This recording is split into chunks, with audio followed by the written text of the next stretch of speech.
Chapter 21. Tamaulipas, Mexico, near the Texas border. The present. Sarah tossed another stick of mesquite onto the fire and glanced over at John, at work on the Terminator's head, in the uncertain light of a pair of Coleman lanterns. She watched him pull something out of the thing's skull with a pair of long-nosed electrician's pliers, holding it up in triumph under the brilliant desert stars. Somewhere, a coyote announced its presence to the night. "This is a Terminator, all right," he said, "but it's primitive. Heck." He held up another bit he'd excavated. "This thing here is from a cell phone. It's nothing like Uncle Bob, you know. But the chip seems right. At least, it resembled the stuff he remembered seeing on Miles Dyson's computer printouts. This weird little connected boxes design had been all over everything. He turned it, studying it by the light of the lantern. He'd been trying to get this thing out for at least 45 minutes. The CPU was the first thing he'd wanted to take out. The damned Terminator seemed disinclined to stop trying to bite them all to death until he did so. Unfortunately, the CPU had been buried deep underneath a solid steel cage, and getting to it had been a long and nasty process. Even knowing that the Terminator wasn't a living being, cutting into its head as it snapped its teeth and rolled its eyes at him had been pure nightmare fodder. "And I suppose the power cell must be authentic, original equipment too," John continued. "It sure wasn't running on a lawnmower engine. But the rest's like a cheap knockoff. Like something someone could do in a lab now. It's all a little different somehow. This thing was made out of here and now components mostly, with the essential stuff from Skynet. From the future. It isn't Skynet's style, really." Sarah smiled tiredly. They'd driven a long way through the desert today in the rather crappy Jeep one of her friends had sold them. Desert grit still made unpleasant little sounds between her back teeth and itched in all the creases of her underwear. "So now you're psychoanalyzing a genocidal computer?" she asked. "What can I say? It's a long-term relationship," John pointed out. "You might say it's my mission in life. Hey, I'm supposed to be this great military leader, right? Did Napoleon's mom treat him this way? She probably whacked him upside the head with a broomstick now and again. Of course, she didn't know he was going to be anything but a Corsican dropout. Yeah, but you do. So how about a little respect?" Sarah grinned and settled herself down, leaning her back against a rock and wiggling until the gritty dirt soil felt a little more comfortable. "That thing from a cell phone," she said after a moment. "What's it do?" "Basically, it's the whole works," John said, "without the speakers." She nodded, gazing into the fire. "So, you were right to make that Faraday cage," she said grimly. "It was communicating with someone." She glanced up at him. "Any way to find out who?" "Not without the right equipment." John's eyes grew dreamy for a moment. "Jackson Sky probably had the stuff I could have used to find out." "Hold on to it," Sarah said. "We may yet be able to find out." "If it was communicating with someone, it means there are more of them," Dieter said. Sarah and John looked at him. "We know," she said gently. "The question is," John said, "another Terminator or something else?" Like a T-1000? Sarah said, her eyes distant. John took a shaky breath. Yeah, he said. Or maybe just a better made Terminator, she said. If this isn't an original Skynet special, then something here is building them. It has to be. Something came back from the future with the power units and CPUs. A coordinator, a manager. Sort of a master Terminator? John said. He held up the board from the cell phone. And this might have its number. He looked at his mother. So, do we give it a call? A smile lifted one side of her full mouth. Maybe, when we figure out how to get the number. I'm worried about the pilot, von Rossbach said suddenly. Don't go there, Dieter, Sarah warned. If he's smart, he'll go for therapy, and within a month the doctor will have talked him into disbelieving what he saw. If he's not smart, he'll take a lot of drugs or drink a lot of booze, and when they cart him off with the DTs, he'll have a therapist convince him it was all in his head. I think the second way sounds smarter, John volunteered. His mother pointed a finger at him, and he subsided, grinning. Thing is, you can't concern yourself with him. We haven't got the time. Nobody will believe him anyway, Sarah said. Somebody will, Dieter warned. Whoever is at Cyberdyne will, and they must be pretty well connected to the web to have known we were in the Caymans. John tapped his tweezers against the Terminator's metal skull in a hip-hop beat as he thought. And if that's so, he said slowly. His eyes flashed up to meet his mother's. Then Sacramento is probably a trap, she said. John nodded. So, what are we going to do? Sarah blew out a breath that fluttered her bangs. She shrugged. We go to Sacramento, Dieter said. It's the only lead we have. Unfortunately, Sarah pointed out, they know we have it. True, Dieter conceded, but they don't know where we are exactly or when we'll arrive. Sarah glanced at him and very consciously didn't say what she was thinking, which was that he was the one who had wanted them to find the remote storage site.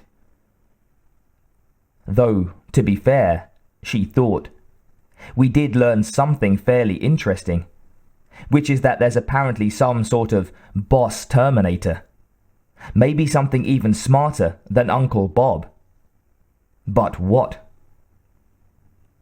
Whoever or whatever is looking for us, Dieter said, can apparently find us very easily through the internet. That means we can't use the credit cards or go near what might be computer-connected cameras. He stopped suddenly, as though struck by an idea. What? Sarah asked suspiciously.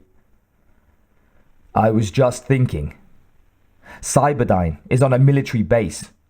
How difficult would it be for this person to get connected to an uplink and hack into the military's spy satellites? Sarah and John just looked at him. You remember how Mom said, "Don't go there," a minute ago? John asked. Well, don't go there either. Sarah shook her head. Life used to be so much simpler, she said, pushing her hair back from her face. I liked it much better when all we had to worry about was the FBI and the CIA and Interpol and the Sector and stuff like that. Now we've apparently got a head Terminator who might be counting the number of sticks I'm putting on this fire. Well, here's one, if you're up there. She held up her middle finger to the stars. And on that note, I'm going to try to sleep. She pulled her blanket over her and settled down on the cheap plastic air mattress they'd bought in the village store. John looked up into the sky for a minute. Then he picked up the CPU and put it in his shirt pocket. The more suspicious looking of the Terminator's chips he gathered up and tossed into the flames. Dieter frowned, but said nothing as he watched the sparkles and flares they made in the fire.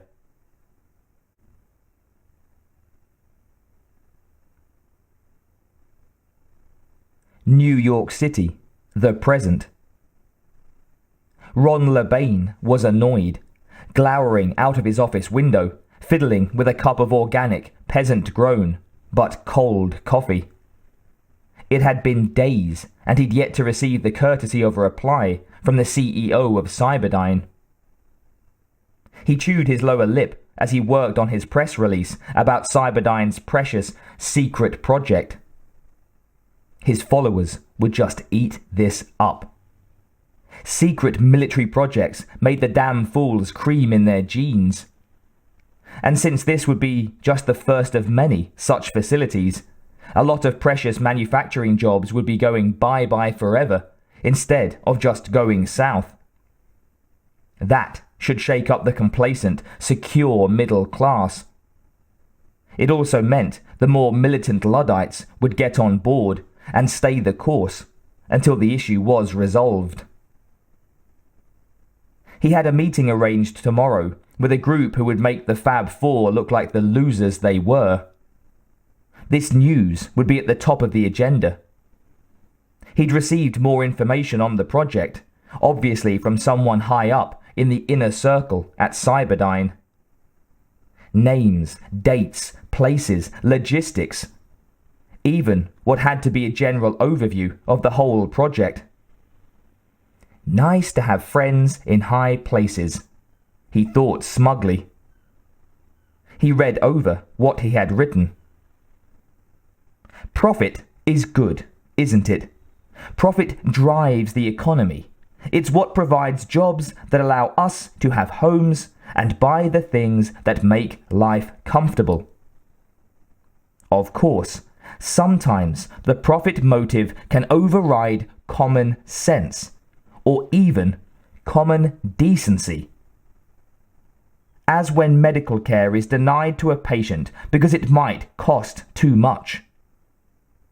Yes, it would save the patient, but that's not really what health insurance is all about, is it?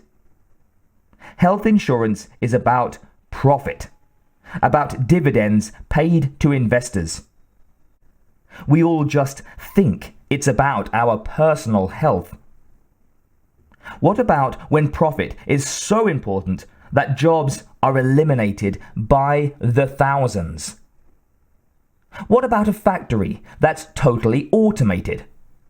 A place that manufactures the machines it needs, repairs those machines, and sets them in motion 24 hours a day, 7 days a week. No humans needed. No such place exists, you say, except perhaps in the daydreams of engineers. Oh, really? Perhaps you should ask Cyberdyne Corporation about their plans to build such a facility for the military. Yes, it's a real project, and it's due to be built. To find the date, Ron consulted the secret files he'd been sent. It was wonderful to stick it to a major corporation and the military at the same time. He and his people would hit them 7 ways to Sunday. Protests, lawsuits, and sabotage. Maybe even a little bribery in the right places. Maybe a few carefully placed bombs. Ron felt no guilt about moving to the next level. This thing was evil. He knew it. It had to be stopped at any cost. Humanity against the machines, he thought, and their implacable masters.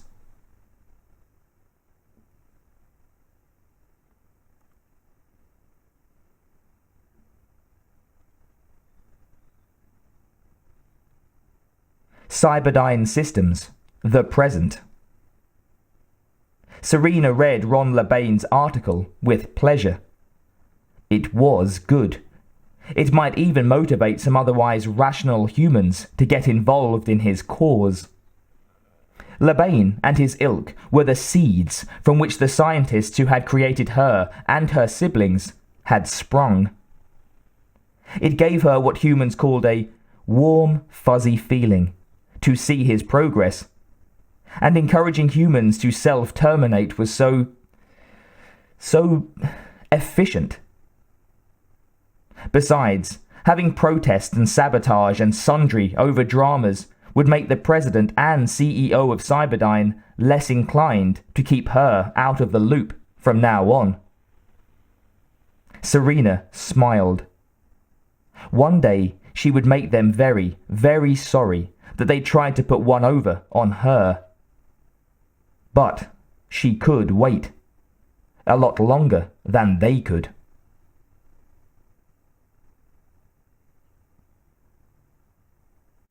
Near Sharon Mesa, California, the present. Sarah drove with her eyes on the gauges, ignoring the mesquite and scrub landscape that sped by in a blast of hot, dry air. This Jeep was going to overheat. She knew it. They should have enough water to take care of it, but what with the Terminator and all, she felt they were operating under Murphy's martial law, so they'd probably blow a hose. Still, they'd crossed into Texas and traveled through New Mexico and Arizona without raising the interest of the police. Maybe that was the problem. It had been nearly 5 days without any sort of incident. It was like waiting for the other shoe to drop. She expected to come upon Enrique's small compound in a few miles, but she'd hate to have to walk it in this heat. "Is your friend expecting you?" Dieter asked. "My friend is always expecting somebody," she answered, assuming he's still there. John looked up at that. There wasn't much in his young life that seemed eternal, but Enrique and Yolanda were two of them. What might have happened to them and their kids if they weren't there made his stomach curdle. "Don't borrow trouble," he warned himself. "Wait till you're there." The Jeep bounced and he almost fell off his seat. "Yo, Mom! Watch the rocks, okay?" "You want to drive?" she snarled. "Yeah." John thrust his head into the front seat, grinning eagerly. "Well, forget it," Sarah snapped. Dieter laughed and Sarah frowned at him. "Give the kid a chance, Sarah. He has to learn sometime," von Rossbach said. Sarah narrowed her eyes. This part of the desert was beginning to look familiar. "Well, not right now," she said. "I'd prefer to have a vehicle I can trust, for one thing. Besides, we're here." Von Rossbach stared at the clutter of stripped helicopter carcasses, jeeps, and an old bus. Tumbleweeds rocked in a breeze too mild to move them. Everything else was deathly still and silent. "Nobody could possibly be living in this hole," he muttered. "They're here," John said confidently. Sarah drove on, saying nothing. She pulled up at the edge of the compound and got out of the Jeep slowly. She drew her pistol and looked around. Dust, weeds, and rusting wrecks. "Enrique!" she shouted. They waited in the desert heat and silence. "Hey!" John shouted, jumping out of the jeep and running a few paces into the compound. "Anybody here?" "John?" A disbelieving and familiar voice said. "Is that you, Big John?" Enrique appeared from behind one of the helicopter bodies, rifle in hand. His hat was off, so they could see his hair had receded and gone grey. "Hey!" John said, smiling. He held out his hand and Enrique shook it. "We weren't sure you guys would be here anymore." "Some aren't," Enrique said. "My cousin's moved to Austin. He plays a little guitar, and I think he wants to be a rock star or something." John grinned at that. He'd heard Carlos play. "Where's Yolanda?" he asked. "Right behind you," she said. She gave John an enthusiastic hug. As Sarah walked up, she released him and reached for her. "So good to see you," she said. Yolanda hadn't changed at all. Even her hair was the same length. "Hey, Connor, you look like a school teacher," Enrique said. "And you look like a grapefruit farmer," she countered. They shook hands, laughing. Sarah's eye fell on a solid-looking little boy of about 7. "Paolo?" she asked, raising her eyebrows. "Si," Yolanda said, with motherly pride. "The last time you saw him, he was just a tiny niño." She ruffled his straight black hair. Paolo ducked his head in embarrassment and cast an eye at Dieter, who stood at least a head taller than his father. Sarah took notice. "This is Dieter von Rossbach," she said. "Dieter, Enrique, Yolanda, and Paolo." Dieter held out his hand to Enrique, who seemed surprised and took a moment to respond. He glanced at Sarah and raised a brow. "Later," she muttered. We heard a lot about you for a while," Enrique said. "Then nothing. Well, not nothing. Did you know there's a website with your name?" "You're wired?" John said, surprised and delighted. "Hey, everything up to the minute with us. You know that," Enrique said with a grin. "Don't let appearances deceive you, senor," he said to Dieter. "What you want, we got, can get, or can make." He looked at Sarah. "See?" "See," she confirmed. "I hate to break up our reunion with business," she began. "Oh, don't worry," he said. "Business is as welcome as company, always. What can I do for you?" "Well, my computer needs its battery charged," John said. "And this piece of shit Jeep Lupe sold me is ready to die," Sarah finished. "Lupe, eh?" Enrique moved towards the Jeep and he started to grin. "Ay caramba," he said. "What are you doing dealing with that one, eh? You know, Lupe is a capitalist at heart."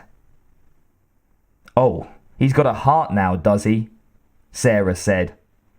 "I'd never have guessed from the way he robbed me." Enrique opened the hood and immediately started to dicker. "Come with me, John," Yolanda said, slipping her arm through his. "I'll show you that website and we'll let these two hard bargainers go at it." "Where's the tequila?" John asked. She shushed him. "We don't drink that anymore. I have classic Coke, though, and Mountain Dew." Sarah leaned over the engine, pretending she hadn't overheard. Enrique gave her a glance. "I have a pacemaker now," he said. "So I watch what I eat and drink. Eh, we grow more stupid as we get older, he said, depriving ourselves of pleasure so that we can stay old longer. Sarah laughed with him at that. She looked up at Dieter, who stood beside the Jeep, looking awkward. "Would you mind taking a look at that website for me?" she asked him. "I'd like your opinion." He gave her an ironic smile and followed Yolanda and John into the dilapidated school bus. Enrique watched him go, then turned back to the engine. After a moment, he glanced at Sarah. "He's different. Not so stiff like before." Sarah's laugh was more of a squawk. "You've no idea," she said fervently. "So, how come he's Dieter now and not Uncle Bob?" He reached in and squeezed a hose, then gave her a significant look. "'Cause he's not Uncle Bob," Sarah said. The longer she looked at this engine, the more discouraged she became. But the resemblance is amazing, isn't it? He straightened up and, wiping his hands on a rag, looked at her askance. "He's not the same hombre?" Sarah shook her head. "They say everybody on Earth has a double somewhere," she said. Enrique shrugged. "They say bullshit a lot too. What can you do, eh?" Sarah laughed. "It's when I tell the truth that no one believes me." "Maybe that's because for you, the truth is always very strange." He held up his hand to forestall any protest. "About this Jeep," he said. "If it was a horse, I'd put it out of its misery." "Can you fix it?" she asked. He looked off into the distance, then grimaced. "You ask me can I fix it? See, I can fix anything. But with a car like this, you have to fix it every time you stop. You know," he screwed up his face, "I've got something better I can trade you for a few hundred. It's not pretty, but it will get you there and back again." "Better let me see it," Sarah said. He led her out into the desert and tugged a sand-colored tarpaulin off a diesel-looking marquee. Sarah pursed her lips and walked slowly around it. The white paint had turned to chalk in places, exposing the underpainting, and the paint under that. It had a leprous look to it, and rubber was dangling from the windows. "That is one ugly car," she said. "Like Lupe's Jeep would win a beauty contest?" Enrique challenged.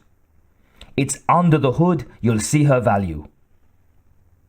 He popped the hood and set it on its stick. "See?" Sarah leaned in. She had to admit it looked a hell of a lot better than the Jeep. The hoses didn't look like they were going to melt, for one thing. And the interior looked pretty good for all its age. "Air conditioning?" she asked. Enrique nodded proudly. "Works great." He held up the keys. "Want to try her?" She snatched them out of his hand and opened the door. "Coming?" she asked.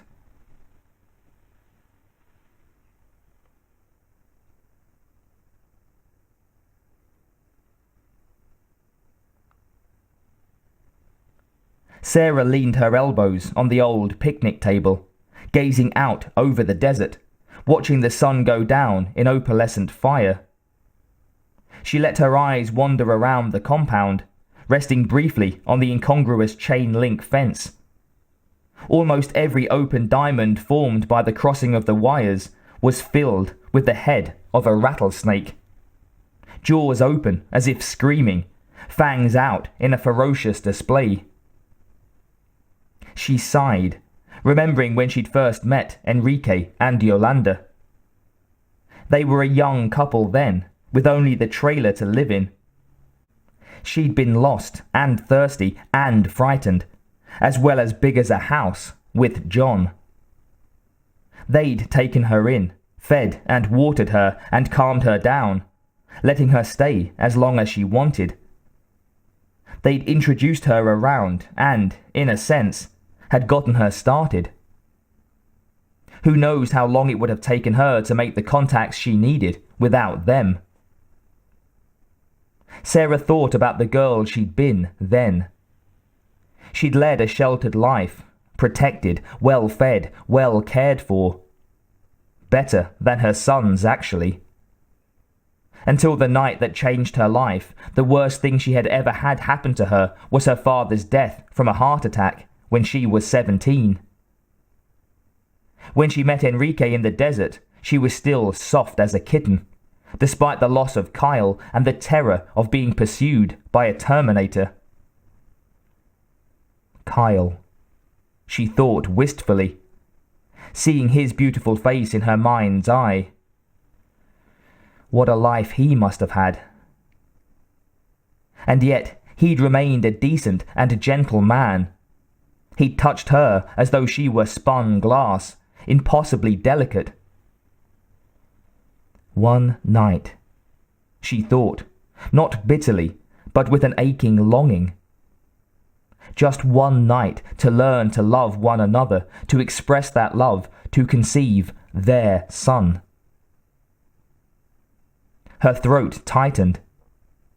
She loved him still, and he deserved her love. I wonder if he would love me, if he could see the woman I've become. With an effort, she pulled her mind from such maudlin thoughts. She was certainly a different woman than she'd been when she last sat here. Then she'd just met the T-1000, been saved by a Terminator, and was coming down from the drugs that Silberman had pumped into her. Desperate to do something to stop Judgment Day. She looked at the words in the table before her, carved into the wood with a K-bar bayonet. No fate. There's no fate but what we make for ourselves, she murmured, completing the thought. Kyle had told her that. John had made him memorize it as a message to her from the future. That website is very strange, Dieter said, coming up behind her.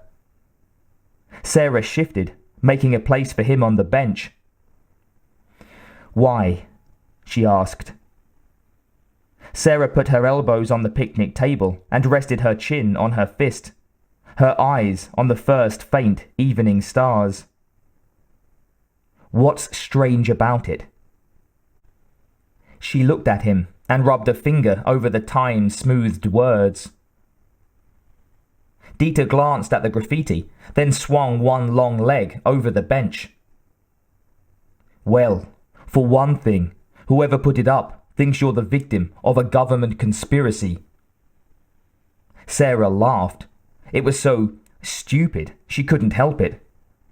No kidding, she said. Are there UFOs? How did you know? He asked. There seems to be a sizable group of people who imagine that the government is working with aliens to make your life difficult. Dieter hunched his shoulders, leaning his big arms on the table. I find it disturbing that people that dumb can afford a computer. And they can vote. She grinned at his expression. Don't let it get to you. If they're busy online, they aren't out making trouble. Not necessarily, Sarah. The ones that worry me are the ones who call themselves Luddites. They seem very serious. They had a private chat room, but I couldn't get into it. It seems to be invitation only. So, what are you saying? That I've got a following? Just a feeling, he said. I think somebody's manipulating these people. They attract them by using certain key words. Conspiracy, aliens, like ringing a supper bell for a dog. Then they direct the discussion. Whoever set up the site also set up the invitation-only chat rooms. It feels like they're picking and choosing individuals. He shrugged. Big things have started from such small beginnings. Sarah picked at a splinter on the table and thought about it. A website suggesting a government conspiracy would pull in a lot of disconnected people, no matter what the conspiracy was supposed to be about. But my name on it. Could that be a coincidence? She sighed heavily. It could be that master Terminator we were talking about, she said, making air quotes. If it exists, it might just be smart enough to know that under the right circumstances humans could help it. She grimaced. Interesting, but I don't see what we can do about it. Sarah looked at him sidelong and watched him shrug again. She punched his arm gently, and he looked at her. If it's some long-term plan, then the only thing we can hope to do is disrupt it by destroying said Master Terminator. What if there's more than one? He asked. Sarah rolled her eyes. If you want a headache that badly, Dieter, just hit yourself in the head with a hammer. She stood up. I'm going to check on John.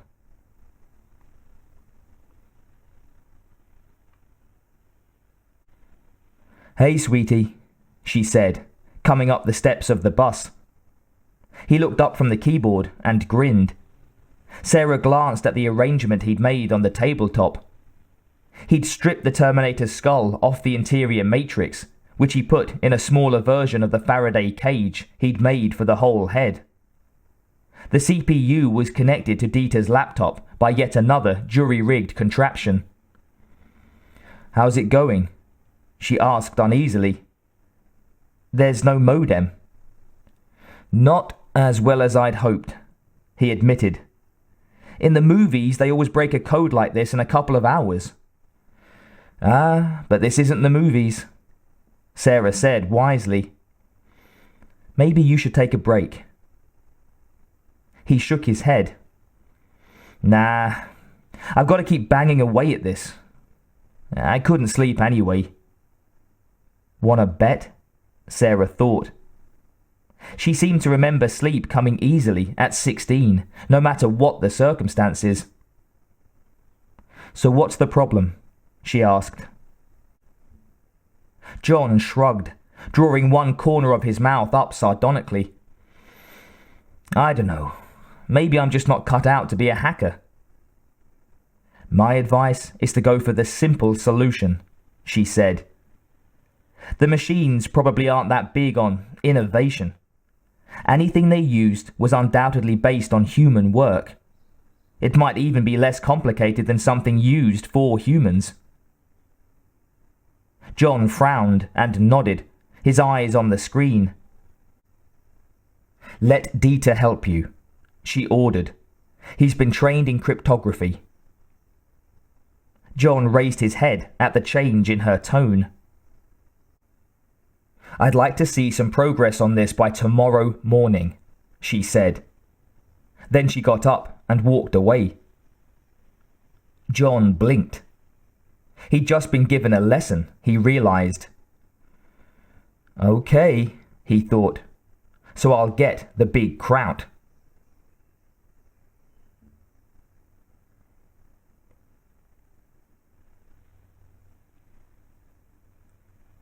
First of all, I think we should disconnect this, von Rossbach said. He pulled the clips off the CPU and drew it out of its slot. If it's functioning, it might be altering any information remaining, or erasing it. John slapped his forehead. "Don't be hard on yourself," Dieter said. "Nobody can think of everything." "Now, here's what we're going to do." He began typing rapidly. The screen lit up and columns of numbers and symbols flowed past. John leaned close. "What's it doing?" "It's the latest decryption software from the sector," Dieter said. "I've been told that this is the best in the world." He gave John a look. "But then, they always say that." The computer beeped and information began scrolling up in standard English. Dieter's face lit with surprise. "Hey, maybe they were right." John leaned out the door of the bus. "Mom! Hey, Mom!" Both Yolanda and his mother came running, both of them shushing him and making violent waving motions with their hands. "For God's sake, John! The kids are asleep!" Sarah hissed. Sorry, Yolanda," he said, reducing his voice to a near whisper. Yolanda ruffled his hair and rolled her eyes. "There's no point in whispering now, hombre," she said. "I'll go check on them." She cast Sarah one of those shared between mothers glances that women do so well. Sarah smiled and shook her head. Then she approached the little table. "So, what's all the excitement?" "We cracked the code," John said. "Well, Dieter did." Sarah looked at him. "The sector did," von Rossbach said modestly. "We've got entry codes, a map of the facility. Anything on this master Terminator we've been supposing?" she asked. No. At least not so far," Dieter said. "There's a chance that the Terminator may have altered its memory, or erased stuff," John admitted reluctantly. Sarah tightened her lips and put her hands on her hips. She stood in thought for a moment. Then she shook her head. "We can't use this," she said bitterly. "And this possible misinformation, coupled with the fact that they know we're coming, only makes me even more certain we should go for the main facility first." "No, Sarah. We need to know more before we can attack there." Dieter's voice held absolute conviction. "Nothing has really changed here," he insisted. "I still believe our best chance of succeeding with Cyberdyne lies in the Sacramento facility. And I still believe that going there would be a mistake," she said. "My gut tells me it would be the wrong choice." "Sarah, we're not ready," Dieter said quietly. "We need the information that the Sacramento facility holds." "Need I remind you that they are ready?" she said through clenched teeth. "But we know that," John said. Sarah rubbed her face, then slowly pulled her hands down and away. "So what you're saying is that we know that they know that we know, and that's supposed to make some kind of difference?" "Yeah, 'cause they don't know that we know," John said. "We only think that they know that we know. But do they?" Sarah glared at Dieter. "Don't look at me," he said. "I lost you the first time around. My argument is that Sacramento is the only place where we might be able to obtain entry codes and a map of the main facility. You know we'll need that. And we don't dare go online looking again. Besides, their main facility is on a military base. At the very least, we need to know which one. Or were you planning to just hit them at random, hoping you'd get the right one first time out?"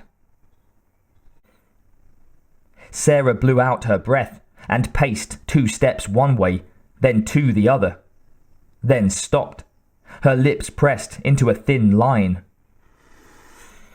"All right," she said reluctantly. Her eyes snapped towards John. "But you are staying here." "Mom?" Dieter nodded. "Fine by me." "Well, it's not fine by me," John protested. "My mind is made up, John," his mother said. "Mom, if you keep me from taking risks, I'm never going to learn anything, and I'm never going to lead anyone. This is my fight too." He drew himself up. "And I am going." "It's too big a risk," Sarah insisted. They looked at each other and said a great deal with their eyes. "I think it's a bigger risk to leave me here." John shook his head. "You can't protect me forever, Mom. Skynet has to be stopped. And even if I am a kid, I have to try to stop it too." He startled her by pulling her into a hug, and by doing so, once again reminded her of how tall he'd grown. Sarah leaned her head against his shoulder and hugged him back. She could put her arms around him twice. He was so adolescent thin.